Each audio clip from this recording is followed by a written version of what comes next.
Bonjour à tous, bienvenue sur la chaîne Captain Trading. Aujourd'hui on est le 26 septembre et c'est l'heure de votre rendez-vous analyse technique et trading. Alors au programme on va faire un petit tour sur les expirations qui ont eu lieu sur les options. On va faire un tour sur le Bitcoin, l'Ethereum et on va voir aussi quelques coins qui avaient récemment la cote et qui l'ont perdu évidemment. Et on va essayer tout simplement de déterminer ensemble quels sont les prochains niveaux de support et résistance intéressants. Alors tout d'abord, j'aimerais clarifier avec vous certains points qui peut-être vous aideront à avancer dans cet univers de la crypto, du trading et de l'investissement. C'est une question sur laquelle j'ai eu du mal à répondre dans mes débuts dans le trading et l'investissement. C'était tout simplement de différencier qu'est-ce qu'on appelle un investisseur et qu'est-ce qu'on appelle un trader et comment tout simplement je vais répartir la partie qui est uniquement dédiée à l'investissement et la partie qui est uniquement dédiée au trading. Alors, il y a la partie investissement. Qu'est-ce que c'est qu'un investisseur? Un investisseur est tout simplement quelqu'un qui accumule, qui achète, on va dire, à certains prix, des actifs dans le but de les revendre plus tard à un certain prix. Généralement, ça met plusieurs années. Donc, c'est vrai que dans le monde de la crypto, ça bouge beaucoup, ça bouge vite, beaucoup plus que dans d'autres investissements, on va dire, mais généralement, ça dure longtemps. Alors, quelle est la complication de l'investisseur? C'est que tout simplement, il doit croire en son investissement. Et ça, vous pensez que c'est facile, mais il y en a beaucoup qui ne sont pas capables de croire en l'investissement. Un, ils sont impatients. Et deux, ils n'y croient pas. Dès que ça descend, on n'est plus investisseur, on est trader. Et là, c'est là où c'est la catastrophe. On passe de quelqu'un qui n'a aucune notion de trading, qui essaye d'acheter, revendre, de peut-être rendre son investissement moins douloureux, etc. Et ça finit tout simplement par faire des pertes énormes. Alors, c'est important que vous posiez la question, est-ce que je suis investisseur? Et si oui, quel est mon objectif? Est-ce que je suis trader? Et dans ces cas-là, quelle partie est allouée à mon trading? Et quel est mon objectif de trading? Ou tout simplement les deux. Pour ma part, je suis les deux. J'essaye d'accumuler en investissement, d'essayer de prendre un prix rond en essayant d'avoir le prix rond le plus intéressant possible. Et je suis à la fois trader, d'accord? Donc les deux sont complètement différenciés. Parfois, quand je fais des gains en trading, je répercute ces gains, je les renvoie vers mon investissement de façon à tout simplement avoir un bagage d'investissement. Ça m'intéresse d'être là pour le long terme sur certaines cryptos et sur d'autres actifs. Mais c'est très important de comprendre si oui ou non on est investisseur ou trader. Alors quand je parle de faire du DCA sur certains actifs, je pense notamment à l'Atlas, au Mango, si au bout de 3 semaines, on est déjà en train de se dire « Ah, mais quelle bêtise j'ai fait d'investir dans cet actif, il descend ». Ça n'a absolument aucun intérêt et je pense que dans ces cas-là, il faut changer d'activité, il faut changer de se dire « Ok, bah non, l'investissement, c'est pas fait pour moi ». Pourquoi? Parce que c'est un jeu de patience. Pour ceux qui sont rentrés dans les cryptos en 2017, comme moi, on est resté après le bull run de 2018-2019 à 2020, novembre, on va dire, complètement sous l'eau, dans le rouge, vraiment dans un monde sur lequel on était sûr que si ça se trouve, ça allait terminer, ça allait plus exister et il fallait donc avoir la conviction d'y croire, d'accord? Et après ça, le Bitcoin a fait plus de x10, même après beaucoup plus. Donc tout ça pour vous dire que si vous êtes investisseur, vous devez croire en votre investissement et vous devez être patient. Si vous avez aucun des deux éléments, il y a très peu de chances que vous soyez bon en investissement. Alors dans ces cas-là, peut-être tournez-vous vers le trading, mais de la même façon, en trading, il faut un, des connaissances et deux, de la patience. C'est ça le gros problème de la majorité, c'est que une grande majorité ne sait pas ce qu'elle veut, ce qu'elle fait. Donc là, en tant qu'investisseur, on est dans des zones extrêmement intéressantes pour investir pour pas mal de coins. Non, c'est pas agréable. Oui, ça peut aller beaucoup plus bas. Et oui, si ça se trouve, ça ne se remettra jamais, peut-être. Évidemment, c'est pas le scénario que j'ai en tête. Mais oui, on est dans des zones extrêmement intéressantes pour investir. Souvent, quand ça explose à la hausse, on me demande si c'est le moment d'investir. Et dans ce genre de moment, j'ai envie de dire que non. Pourquoi? Parce que quand tout explose, ça veut dire qu'il y a un intérêt soudain et que forcément ça va terminer par punir. Dans ce genre de cas où tout baisse, comme actuellement, où on se retrouve sur un RSI qui est en survente, là pour moi c'est un moment intéressant pour investir. Alors comme je vous l'ai dit, évidemment, c'est pas agréable, évidemment ça peut aller plus bas, d'où pour moi l'importance de rentrer en plusieurs fois surtout en investissement. J'aime beaucoup rentrer en plusieurs fois. Mais oui, si ça reprend, et je pense que ça reprendra, on est avec des points d'entrée et des niveaux d'achat qui sont excellents. D'accord? On rentre avec un énorme avantage sur le marché de ceux qui vont rentrer quand ça va exploser, quand ça sera à nouveau agréable. Donc c'est pour ça que c'est très important d'abord de déterminer ses objectifs. Une fois qu'on les a déterminés, on est beaucoup plus serein face au marché. Maintenant que j'ai terminé ce petit aparté, on va revenir sur les options qui ont expiré. Donc je vous en parle depuis 2-3 semaines, évidemment. C'est intéressant de savoir que la Chine, la nouvelle, la bad news, le FUD sur la Chine est arrivé après l'expiration des contrats. Donc ça, c'est assez intéressant de voir qu'ils ont attendu, que la nouvelle a attendu d'être répandue après l'expiration. Donc c'est une petite parenthèse, mais je trouve ça intéressant. Alors, quels sont les prochains gros contrats qui nous attendent? Le 31 décembre. Donc je rappelle que celui-ci a expiré 1000 $ au-dessus du max pain. Donc c'était relativement proche du max pain et on était quasiment sur le niveau de douleur maximum. Donc c'est intéressant de savoir que, comme vous pouvez le voir, ce niveau peut faire aimant et cette fois-ci, il a servi d'aimant. Pourquoi? Parce que quelques jours avant, 2 semaines avant, on était à 52 000 $ et on est vraiment venu chercher ce max pain. Donc toujours comprendre, même si d'autres vous disent que voilà, ça sert à rien, etc. Toujours avoir une longueur d'avance, à observer ici par exemple sur Coin Option Track, les valeurs de max pain, les contrats importants, etc. etc. Tout ça, c'est très important de le savoir. C'est de la macro. Quoi qu'il arrive, peut-être que ça n'a aucun intérêt, mais je pense qu'il faut tout de même s'y intéresser. Donc ici, le prochain gros contrat, c'est le 31 décembre. On a déjà 57 483 BTC d'Open Interest. Et pour Ethereum, on a aussi presque 500 000 Ethereum. Donc, c'est déjà des contrats sur lesquels il va falloir observer de très près. D'accord? Donc, pour l'instant, on a un max pain à 40 000 $, ce qui est plutôt positif. Et on a un max pain ici.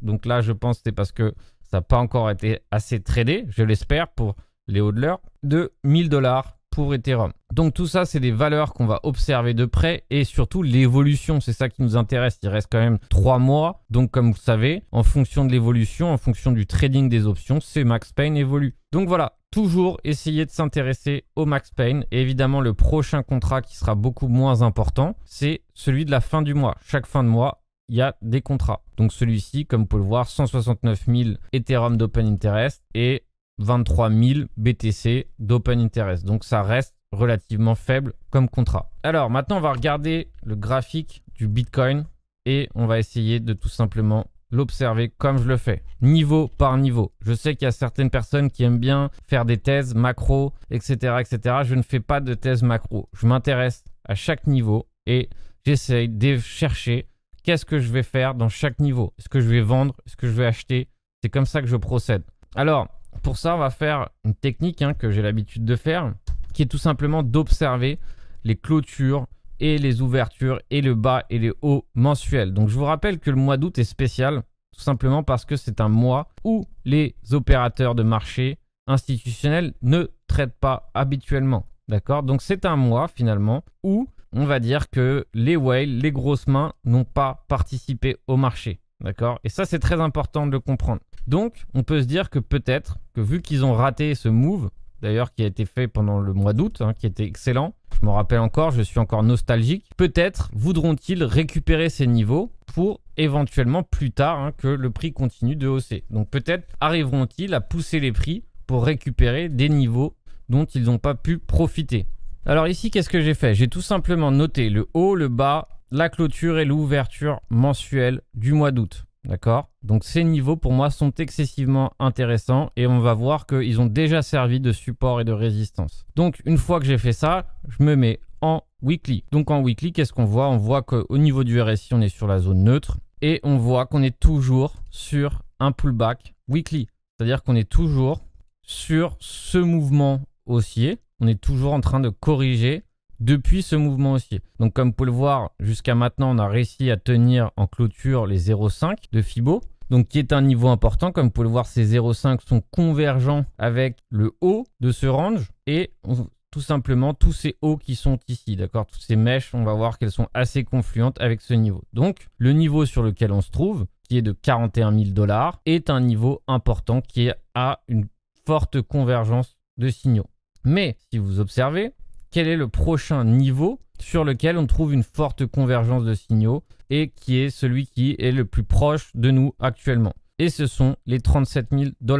Donc 37 000, on va dire à 38 000 pour faire un prix rond. Et le prochain niveau qui nous fait de l'œil. Alors évidemment, actuellement, on est le bas de cette semaine se trouve sur les 39 000, qui est aussi une zone de support, donc ancienne zone de résistance, devenue support. Mais on a surtout le niveau des 37 500 pour être précis, où se trouve une forte zone de confluence de signaux. Qu'est-ce qu'on y trouve? On y trouve la R1, les pivots, donc un niveau mathématique, qui est donc un support, les 61,8 de Fibo, le bas du mois d'août, cette ancienne zone de résistance, comme on peut le voir, c'est celle qui avait servi ici en janvier avant le breakout. Donc vous pouvez voir que finalement, c'est une zone importante de convergence de signaux. On voit qu'on a les 23,6 de ce mouvement baissier, donc tout converge vers les 37 000 $. Alors, qu'est-ce que ça veut dire? Est-ce que ça veut dire qu'on va aller forcément aux 37 000 $? Non, absolument pas. Mais ça implique tout de même qu'il est fort possible qu'on aille se diriger sur cette zone. Surtout si on observe maintenant en daily ce graphique, on a une tendance baissière qui est maintenant initiée en daily. Ce n'était pas encore le cas. D'accord? Je vous rappelle que la semaine dernière, ce n'était pas encore le cas. Maintenant, c'est le cas. On a bien un sommet en dessous du précédent. On a bien une série de sommets de plus en plus bas. Donc, prochain niveau, actuellement qui va peut-être éventuellement servir de support, c'est ici les 38 300 $.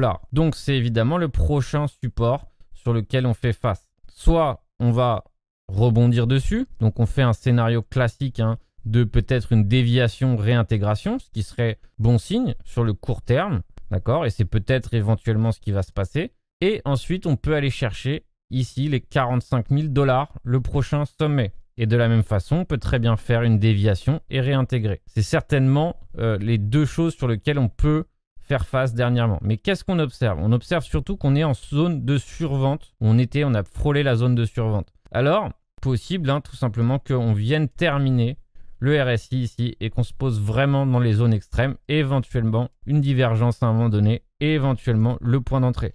Je vous rappelle qu'ici, il y a un gap qu'on n'a pas clôturé et que encore certains se moquaient, disaient que voilà, on n'arrive pas à chercher les gaps. C'est possible qu'on vienne chercher ce gap. Il faut comprendre que quoi qu'il arrive, c'est pas un drame, d'accord? Si on vient chercher ces zones et qu'on vient juste absorber, qu'on vient juste se nourrir des liquidités qui se trouvent sur ces zones, tout simplement, c'est pas dramatique. Ça permet d'avoir un point d'entrée moyen sur le Bitcoin beaucoup plus intéressant en termes d'investissement que sur lequel on est actuellement.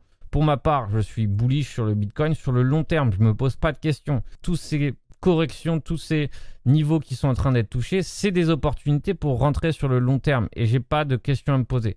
Donc si on observe, regardez ma vidéo sur l'order flow, on voit qu'ici on a une belle zone, une belle poche de liquidité. Donc on s'est rendu sur toute cette poche, sur cette poche, sur cette poche. Donc maintenant il est tout à fait probable, où est-ce qu'il y a le plus de stop loss certainement qui réside, où est-ce qu'il y a le plus de liquidité qui réside, très certainement juste en dessous de ces creux, en dessous des 37 000, plus évidemment le fameux gap qui n'a pas été clôturé. Donc tout ça, c'est des zones sur lesquelles maintenant je vais me focaliser. Je vous rappelle que maintenant, vu qu'on est en tendance baissière, chaque rebond haussier, si on le short, on est dans le sens de la tendance. Maintenant qu'on a vu les prochaines zones de support et de résistance pour le Bitcoin, on a compris que ici, la prochaine résistance se trouve sur les 45 000 $. Le prochain support qu'on a déjà touché se trouve sur les 39 000 et la grosse zone de liquidité se trouve sur les 36 000 $. Quoi qu'il arrive, encore une fois, on a plusieurs cas de figure qui s'offrent à nous. Le simple W et peut-être qu'on repart évidemment chercher les 53 000 ou évidemment le fameux sommet en dessous du précédent et la chute qui s'ensuit. D'accord? Je vous rappelle que si on franchit à la baisse les 39 000, donc en clôture, c'est là qu'un paquet de stop loss vont être déclenchés. Donc, un prochain mouvement baissier. Donc pour l'instant, ça ne sert à rien de se précipiter. Ça ne sert à rien de se précipiter à l'achat en trading, tout simplement parce que la tendance est baissière, donc la polarité est baissière, donc le prix sera toujours tenté de baisser. avant de me lancer dans l'analyse des quelques coins que j'ai sélectionnés, tout simplement parce qu'on se trouve sur des zones intéressantes, je voudrais tout simplement vous rappeler, parce qu'on me le demande souvent à l'écrit, je ne fais pas de formation à proprement parler. Ma formation est entièrement gratuite sur YouTube. Il m'arrive de faire des webinaires, et là dans ces cas-là, on rentre dans le cœur de mes stratégies pendant les webinaires, mais j'ai aussi cette newsletter et ce Discord Pro. Ce Discord Pro et cette newsletter est une sorte de formation continue. C'est-à-dire que là, je parle tous les matins, je fais une analyse tous les matins et je rentre dans le cœur de ma méthode. Donc, j'essaye pendant ce Discord Pro, pendant ces briefings pro qui se déroulent souvent en live, j'essaye tout simplement de vous inculquer mes méthodes, ma manière de travailler et tout simplement que ma formation gratuite qui se trouve sur YouTube serve d'annexe et que vous puissiez progresser grâce à ces deux éléments ensemble. Donc je vous rappelle que depuis peu, on a automatisé le processus sur la boutique en ligne.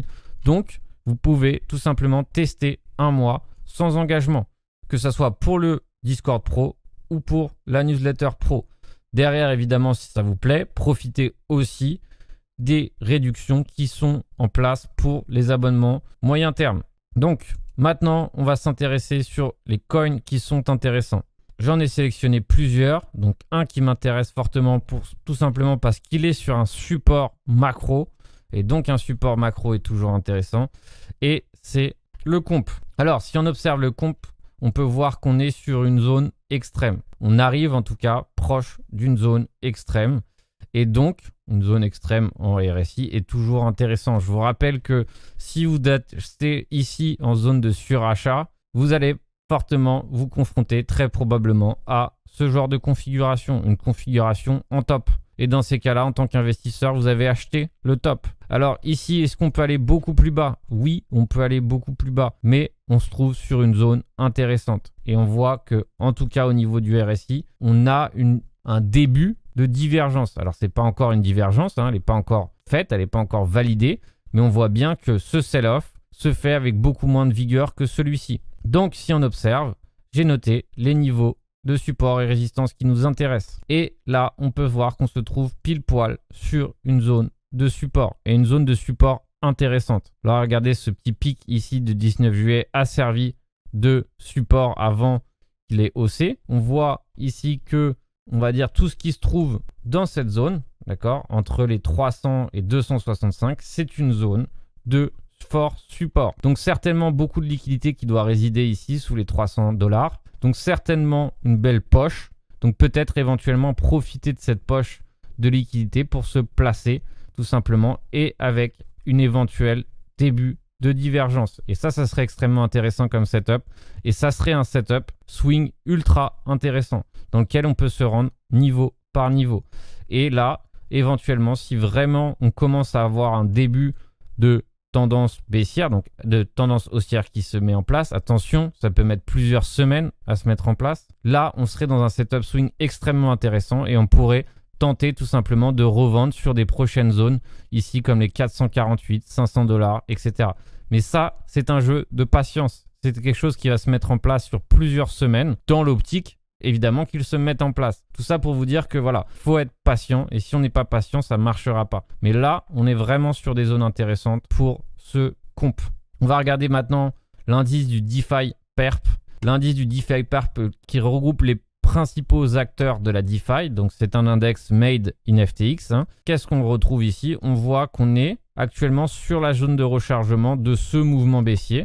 Et si on prend ce mouvement baissier, donc actuellement on se trouve sur la zone de rechargement de ce dernier mouvement haussier, de celui qui a eu lieu à partir du 25 juillet, donc qui a eu lieu pendant les vacances. Ici, qu'est-ce qu'on voit? On est pile sur la zone de rechargement. Qu'est-ce qu'on voit aussi? On voit que le prochain support est convergent avec cette ancienne résistance qui va éventuellement servir de support. Donc on voit que les 8300 seront une zone à surveiller si on la touche. Pourquoi? Parce qu'elle est convergente avec les 61,8 de Fibonacci, avec une ancienne résistance et un ancien support. Si on regarde aussi Fibonacci de ce mouvement baissier, on voit que tout simplement, toute cette zone qui se trouve entre les 8700 et les 8000 sont une zone de support. Donc, quand on regarde ce graphique, on voit qu'il est assez difficile qu'on ne vienne pas chercher cette zone. D'accord? Donc vraiment, on est sur des zones intéressantes et c'est des zones sur lesquelles on va pouvoir prendre des swings lorsqu'on aura une réaction, d'accord? Il y a une chose, c'est en investissement, on n'a pas forcément besoin d'attendre